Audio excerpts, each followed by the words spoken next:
Guys voting അങ്ങനെ മാറി മറിഞ്ഞിരിക്കുകയാണ്. കൃത്യമായിട്ടുള്ള വോട്ടിംഗ് അപ്ഡേറ്റ്സ് അറിയാനായിട്ട് നിങ്ങൾ ഈ ചാനൽ മറക്കാതെ സബ്സ്ക്രൈബ് ചെയ്യുക, ലൈക്ക് അടിക്കാനും മറക്കണ്ട. വോട്ടിംഗ് അപ്ഡേറ്റിലേക്ക് പോകാം. വോട്ടിംഗ് അപ്ഡേറ്റ് നോക്കുമ്പോഴത്തേക്കും നിലവിലത്തെ ട്രെൻഡ് അനുസരിച്ച് ഒന്നാം സ്ഥാനത്ത് അനുമോളാണ് നിൽക്കുന്നത്. രണ്ടാം സ്ഥാനത്ത് തൊട്ടു പിന്നിലായിട്ട് അനീഷ് വളരെയധികം ടൈറ്റ് ഫൈറ്റ് നടത്തുന്നുണ്ട്. മൂന്നാം സ്ഥാനത്ത് നിൽക്കുന്നത് ഷാനവാസാണ്. നാലാം സ്ഥാനത്ത് നൂറ, അഞ്ചാം സ്ഥാനത്ത് ജിസൈല്, ആറാം സ്ഥാനത്ത് റേനു സുധി, ഏഴാം സ്ഥാനത്ത് ബിന്നി, എട്ടാം സ്ഥാനത്ത് ആദില, ഒൻപതാം സ്ഥാനത്ത് ആര്യൻ, പത്താം സ്ഥാനത്ത് അക്ബർ, 11-ാം സ്ഥാനത്ത് ശരത്ത്, 12-ാമത് അഭിലാഷ്, 13-ാം സ്ഥാനത്ത് ഒണിയൽ, 14-ാം സ്ഥാനത്ത് ശൈത്യ, ഏറ്റവും ലാസ്റ്റ് നിലവിലത്തെ സാഹചര്യത്തിൽ നിൽക്കുന്നത് റണ ഫാത്തിമയാണ് 15-ാം സ്ഥാനത്ത്.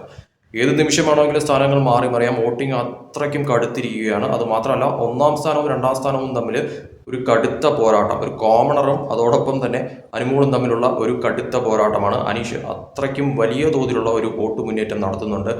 എന്തായാലും കാത്തിരിക്കാം എന്ത് തരം അട്ടിമറികൾ നടക്കുമെന്നുള്ളതും ഏറ്റവും ലാസ്റ്റ് ആരാവും, അതോടൊപ്പം തന്നെ ആര് എവിക്റ്റ് ആവും എന്നുള്ളത് കാത്തിരുന്ന് കാണേണ്ട കാര്യം തന്നെയാണ്.